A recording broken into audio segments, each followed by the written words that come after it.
الله الرحمن الرحيم كتاب أنزلناه إليك مبارك ليدبروا آياته وليتذكر أولو الألباب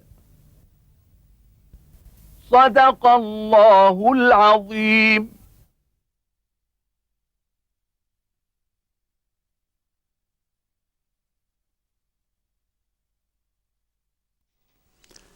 الحمد لله رب العالمين، والصلاة والسلام على المبعوث رحمة للعالمين سيدنا ونبينا محمد وعلى آله وأصحابه ومن اهتدى بهداه وعمل بسنته ليوم الدين.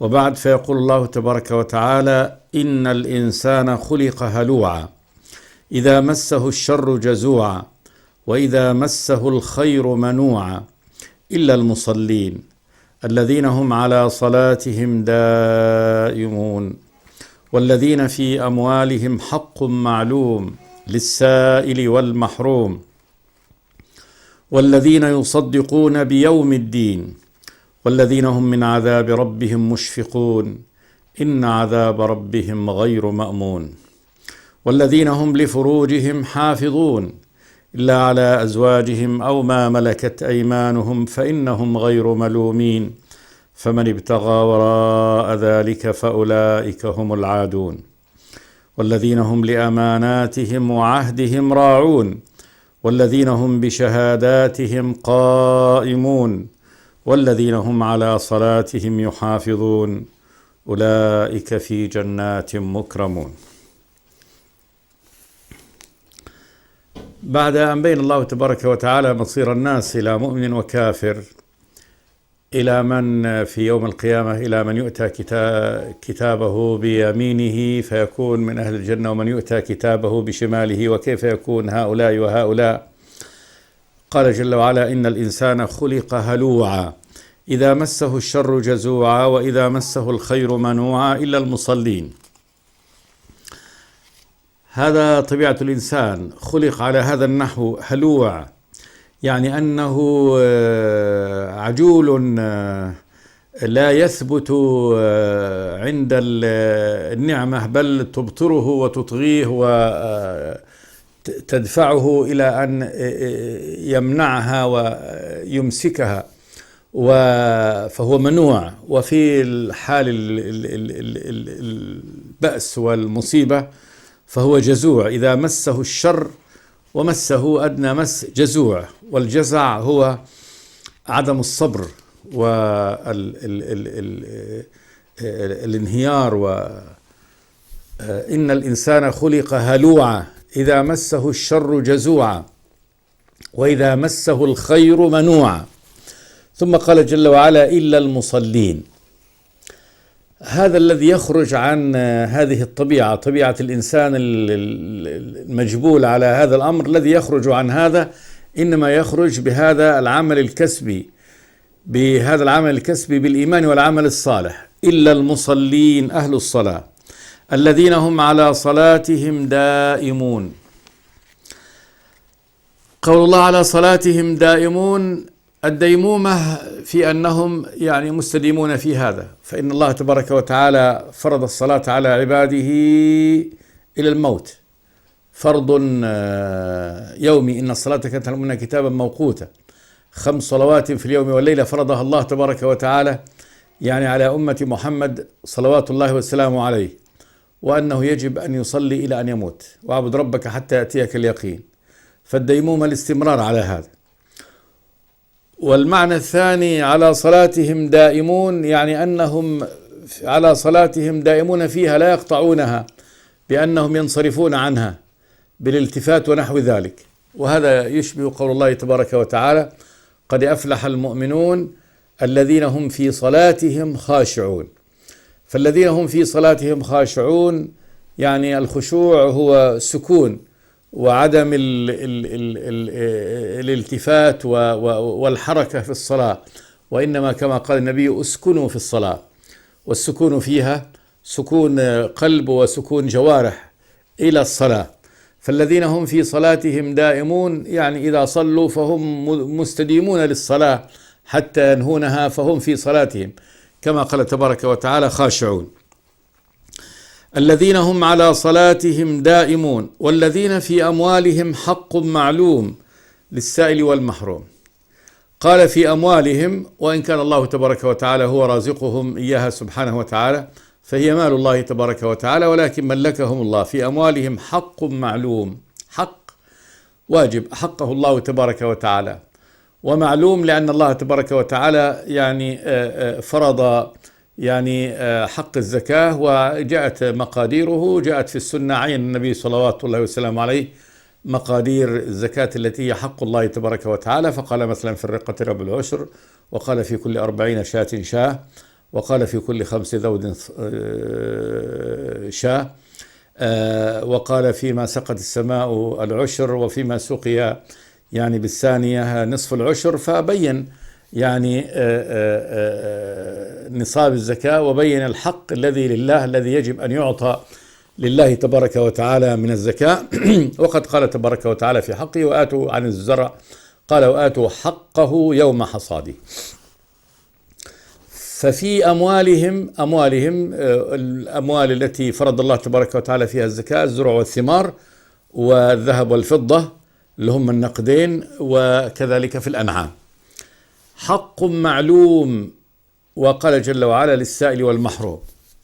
عماد الزكاة إنما هي للسائل لمن يسأل، والمحروم من المال، فإن الله تبارك وتعالى جعل يعني له هذا الحق في مال الغني، كما قال النبي صلوات الله وسلامه عليه عندما أرسل معاذ إلى اليمن فقال إنك تقدم على قوم أهل كتاب فليكن أول ما تدعوهم إليه أن يوحدوا الله، فإنهم أطاعوك لذلك فأخبرهم أن الله قد فرض عليهم 5 صلوات في يومهم وليلتهم، فإنهم أطاعوك لذلك فأخبرهم أن الله قد فرض عليهم زكاة تؤخذ من أغنيائهم وترد في فقرائهم. فالزكاة إنما هي تؤخذ من الأغنياء وترد في الفقراء. والله وصف أهل الإيمان بأنهم في أموالهم حق معلوم للسائل والمحروم.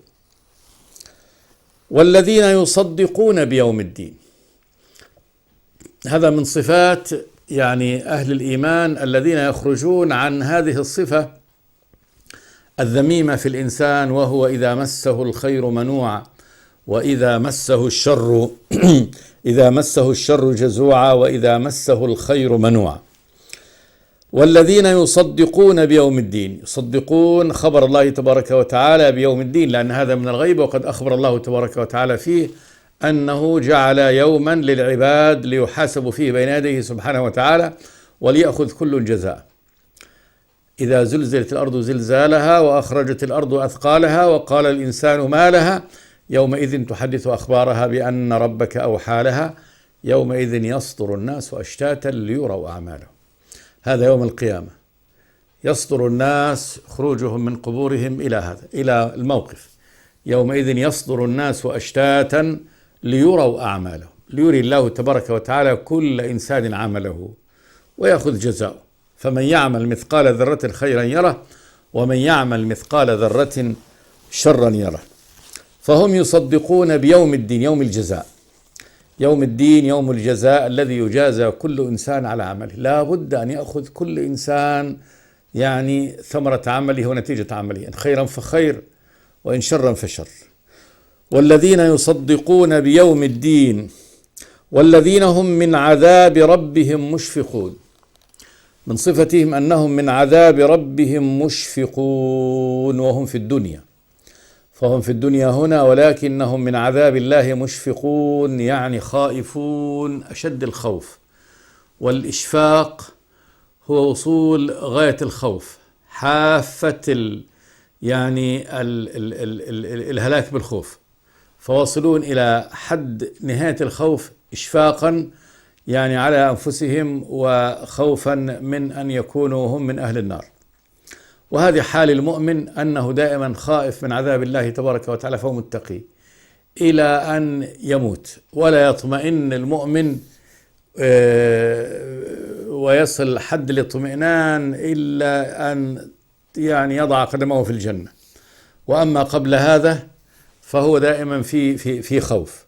أما في الدنيا حتى يموت وقد قال النبي صلوات الله وسلامه عليه لما قالت يعني العلاء امرأة من الأنصار، قالت عندما توفي عثمان بن مظعون رضي الله تعالى عنه، قالت شهادتي عليك أبا السائب أن الله قد أكرمك.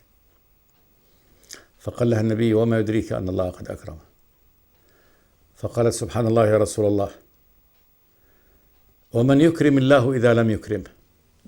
فقال لها النبي والله إني لرسول الله لا أدري ما يفعل بي غدا. فقالت والله لا أزكي بعده أحدا أبدا، لا أزكي بعده أحدا أبدا. ولذلك كان يعني الصحابة ومن دونهم يبكون خوفا وفرقا من عذاب الله تبارك وتعالى، وأخبارهم في هذا يعني أخبار عظيمة.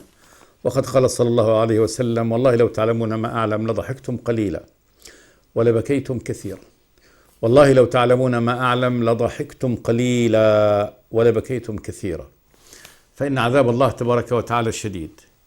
وهنا أخبر الله تبارك وتعالى بأنهم مشفقون من عذاب الله، قال إن عذاب ربهم غير مأمون. عذاب ربهم غير مأمون، فقد يأتي يعني يأتي بغير احتساب الله. فإن أولا يعني نهاية العبد ما هي معلومة، هل يموت على الإسلام أو يموت على غير الإسلام. وكذلك قد يفعل ذنب وهو لا يقدر يعني عقوبته، فيكون له عقوبة عند الله تبارك وتعالى، وقد يبلغ به يعني سخط الله وغضبه وهو لا يدري. والنبي يقول صلوات الله وسلامه عليه إن الرجل لا يتكلم بالكلمة من سخط الله تعالى لا يلقي لها بالا يهوي بها في النار 70 خريفا. ومعنى لا يلقي لها بالا، قيل لا يلقي لها بالا يعني قال لا يظن أنها تبلغ في الإثم ما بلغت، ما يظن أنها فيها هذا يعني الإثم وفي هذه العقوبة الكبيرة، لكن فيها عقوبة كبيرة. وقد قال تبارك وتعالى إذ تلقونه بألسنتكم وتقولون بأفواهكم ما ليس لكم به علم وتحسبونه هينا وهو عند الله عظيم. هذا في الإفك. وقد قال بعض الناس فقط أنهم يعني سمعوا المقالة ونقلوها إلى غيرهم، فجعل الله سمعهم لمجرد نقلهم للمقالة التي سمعوها دون التبين فيها والتبصر فيها والتوقف عن نشرها، جعل الله تبارك وتعالى هذا إثم عظيم. قال إذ تلقونه بألسنتكم وتقولون بأفواهكم ما ليس لكم به علم، تقول كلام لا ديت، تظن أنك أنت لا ذنب عليك لأن العهد كما يقال على الراوي نحن سمعنا هذا ونقلناه، لا. فيقول الله تبارك وتعالى وتحسبونه هينا، تحسبوا أنكم إذا قلتم هذا هين ولكن هو عند الله عظيم. وقد قال النبي صلوات الله وسلامه عليه قال عندما مر بقبرين إنهما لا يعذبان وما يعذبان في كبير، ثم قال بلى إنه كبير ولكنه عند الله كبير، أما أحدهما فكان لا يستنزه من بوله وأما الآخر فكان يمشي بالنميمة بين الناس. فالذنوب قد يكون بعضها صغائر لا يلقي لها العبد بالا وهي كبيرة عند الله تبارك وتعالى. وفي حديث 3 لا يكلمهم الله يوم القيامة ولا ينظر إليهم ولا يزكيهم ولهم عذاب أليم. هذا الحديث ذكر النبي 3 9 ذنوب من محقرات الذنوب لا ينظر الناس، أحيانا بعض الناس ينظر إليها أنها يعني أمر ليس بهذا الشأن، ولكنه في هذه العقوبة لا يكلمهم الله ولا ينظر إليهم ولا يزكيهم ولهم عذاب أليم. قال في هذه الذنوب قال المسبل، وقال المنفق سلعته بالحلف الكاذب، وقال منهم رجل بايع رجلا بسلعة بعد العصر فحلف له أنها بكذا وكذا وهو على غير ذلك، وقال فيهم عائل مستكبر وملك كذاب وشيخ زان. فهذه 3 من الذنوب يعني قد ينظر الناس إليها أنها ليست يعني بعضها كبائر، لكنها يعاقب عليها على أنها من أكبر الكبائر، قال النبي: عائل مستكبر، عائل صاحب عيال ولكنه متكبر، والكبر شر، لكنه الكبر من الفقير أكبر شرا. وملك كذاب، الكذب حرام لكنه من الملك يصير أكبر شرا. وأشيمة زان أو شيخ زان، الزنا حرام وهو كبيرة، ولكنه من الشيخ يصبح أكبر إثما. وكذلك قال النبي صلى الله عليه وسلم: رجل على فضل مال بالفلاة يمنعه من ابن السبيل، ورجل لا يبايع أميرا إلا لدنيا، إن أعطاه منها رضي وإن لم يعطه منها سخط. الشاهد من هذا ذنوب، هذه ذنوب. فالمسبل والمنان والمنفق سلعته بالحلف الكاذب والعائد المستكبر والشيخ الزاني وملك كذاب ورجل أقسم على يمين أنه اشترى هذه السلعة بكذا وكذا وهو على غير ذلك، ورجل ينفق سلعته بالحلف. فهذا أمور مما يتصاغره الناس، ولكنها ذنوب كبيرة عند الله تبارك وتعالى.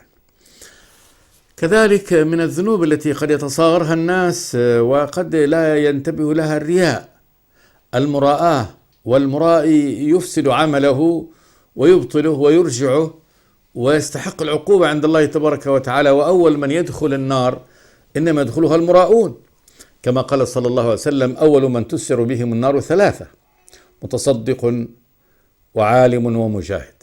فأما المتصدق فيأتي فيذكره الله نعمته، يقول له: ماذا فعلت بها؟ يقول: يا ربي ما تركت بابا من الأبواب التي تحب أن ينفق فيها إلا أنفقت فيه، كل أبواب الخير التي تحب الإنفاق فيها أنفقت فيها. فيقال: كذبت، إنما تصدقت ليقال محسن وقد قيل خذوه إلى النار.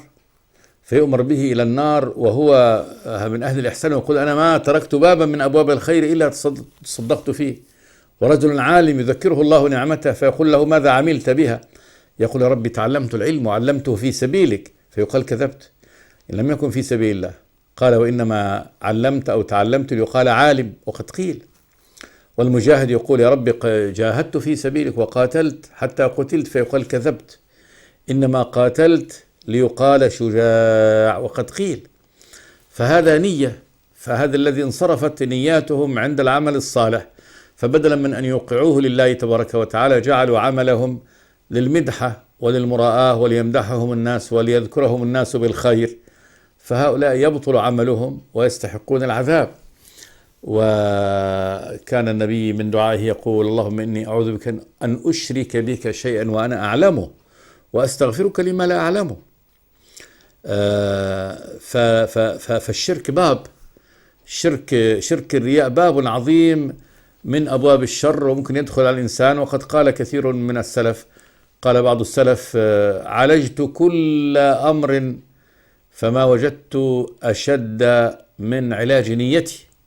يقول: كل أمر عالجته، من الجهاد إلى الصدقة إلى الصلاة إلى غيرها من ما أمرت به، لكن أصعب أمر أعالجه ليستقيم هو النية، أن أكون نيتي خالصة لله تبارك وتعالى في العمل.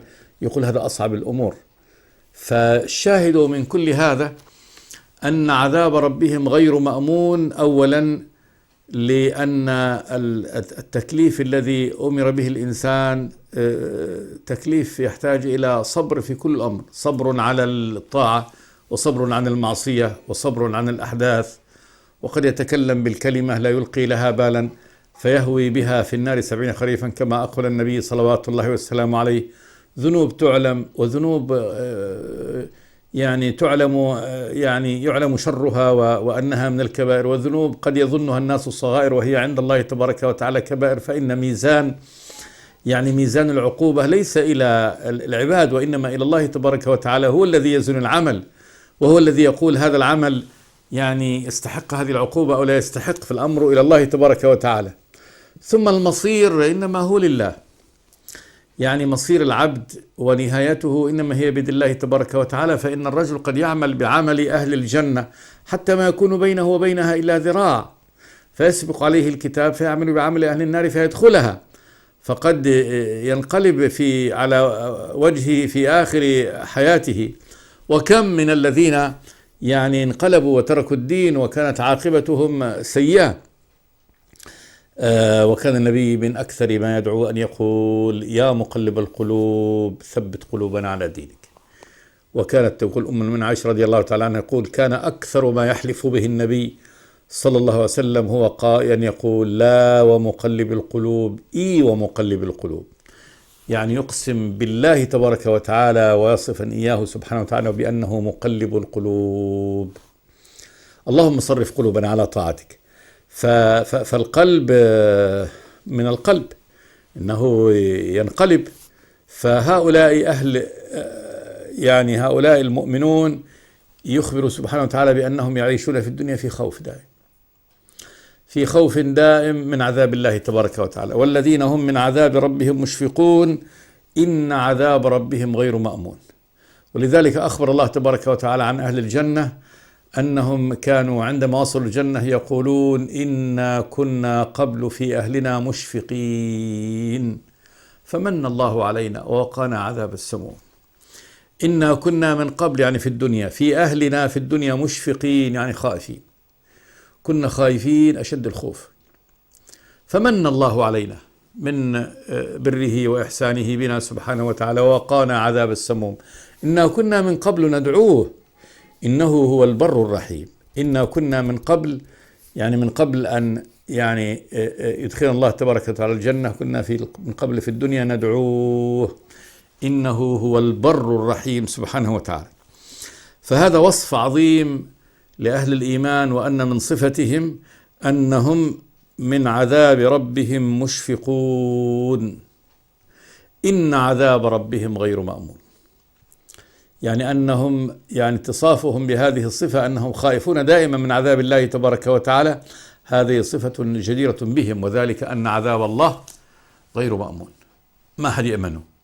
والذي يقول أنا يعني أصبحت مؤمن وأمنت يعني أمنت نفسي وأصبحت من أهل الجنة هو من أهل النار، فإنه يدعي غيب ولا يعرف النتيجة، وهذا مغرر به، هذا المغرور.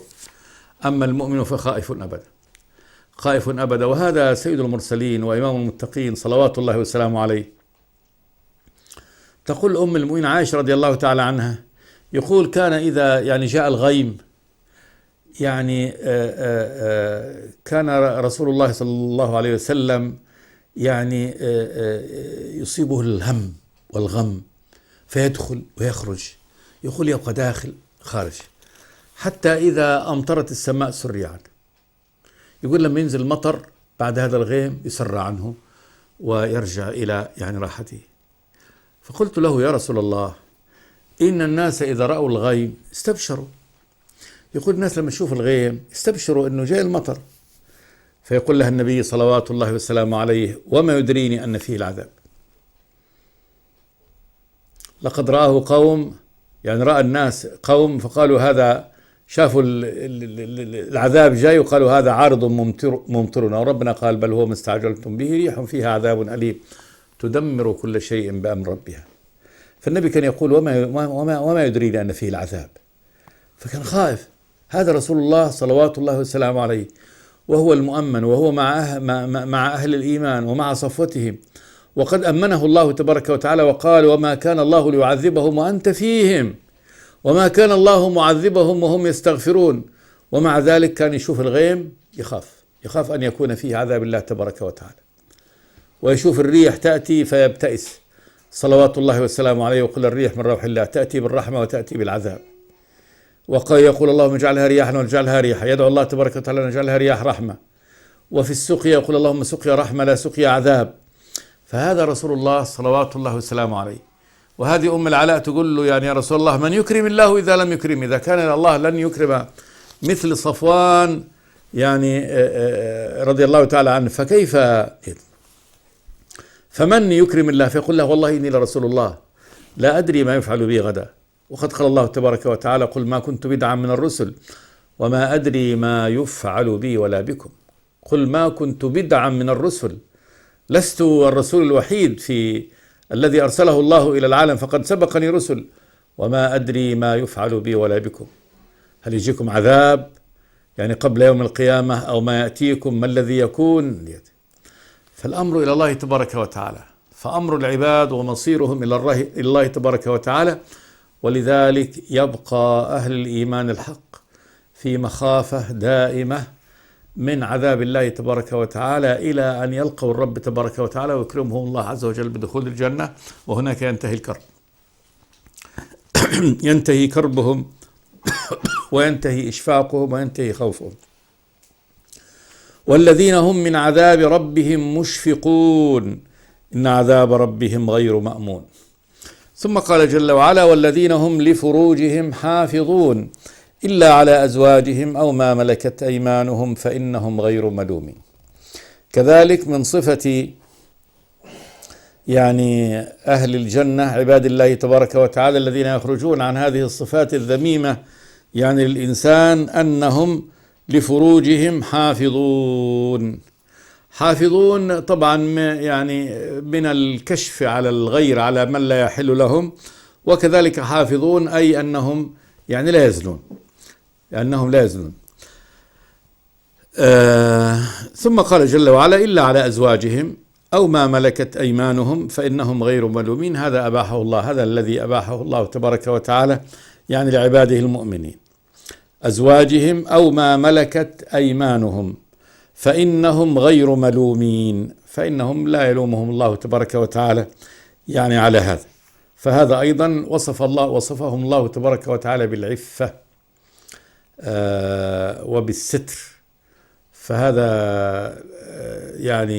الحفظ يشمل الحفظ عن الزنا والحفظ كذلك عن الكشف. والذين هم لفروجهم حافظون إلا على أزواجهم أو ما ملكت أيمانهم فإنهم غير ملومين فمن ابتغى وراء ذلك فأولئك هم العادون. من ابتغى بالإشباع وبإشباع الغريزة وراء ذلك، وراء الزوجة وملك اليمين، فأولئك هم العادون، هؤلاء هم المعتدون، الذي جاوز ما أحل الله تبارك وتعالى إلى ما حرم الله عز وجل. وقد جاء في عذاب الزنا والزواني أحاديث عظيمة، كحديث رؤيا النبي صلوات الله وسلامه عليه، قال: إنه أتاني اليوم آتيان من ربي فقال لي انطلق. يقول: فانطلقت معهما، وذكر صور عديدة رآها النبي، ومن ضمن هذه الصور قال: ومررنا على مثل التنور فنظرنا فيه فإذا فيه رجال ونساء عراه يأتيهم لهب من أسفل منهم كلما أتاهم هذا اللهب ضوضوا أخرجوا ضوضاء شديدة. فقلت: سبحان الله، ما هذا؟ فقال لي: انطلق، إلى أن أخبر النبي عن مشاهداته في هذه الليلة مما شاهده، ثم قال له بعد ذلك: وأما النساء والرجال العراة الذين رأيتهم في مثل التنور فإنهم الزناة والزواني. فهذا عقوبة شديدة عياذا بالله. وهنا الله تبارك وتعالى يصف أهل الإيمان بأنهم أهل عفة. قال: والذين هم لفروجهم حافظون إلا على أزواجهم أو ما ملكت أيمانهم فإنهم غير ملومين فمن ابتغى وراء ذلك، من أراد وراء ذلك، فأولئك هم العادون. ثم قال جل وعلا: والذين هم لأماناتهم وعهدهم راعون. لأماناتهم نسب الأمانة إليهم، وهو ما استؤمنوا عليه. كل ما استؤمنوا عليه، وكل ما استؤمن العبد عليه، العبد استؤمن على أشياء كثيرة. أمانة عنده استأمنه الله تبارك وتعالى على أمانات كثيرة، فكل التكاليف التي للعبد هي أمانة. ولذلك قال بعض السلف يقول: غسل الجنابة أمانة، وذلك أنه أمر من الله تبارك وتعالى، أنك أجنبت يجب أن تغتسل لتصلي ولتطهر، فهذه أمانة وهي سر. هذا سر قد يصبح جنبا ولا يعلم به إلا ربه، فقد يحتلم مثلا، وقد تحيض المرأة ولا يعلم بها إلا الله تبارك وتعالى. أمانة يجب أن يقوم بها. فالتكاليف التي كلف الله تبارك وتعالى به عبادة أمانة، وكذلك كل ما استؤمن عليه العبد هو أمانة يجب أن يؤديه. والذين هم لأماناتهم وعهدهم راعون. ونعود إن شاء الله إلى هذه الآيات في الحلقة الآتية. أستغفر الله لي ولكم من كل ذنب، والحمد لله رب العالمين. بسم الله الرحمن الرحيم كتاب أنزلناه إليك مبارك ليدبروا آياته وليتذكر أولو الألباب صدق الله العظيم.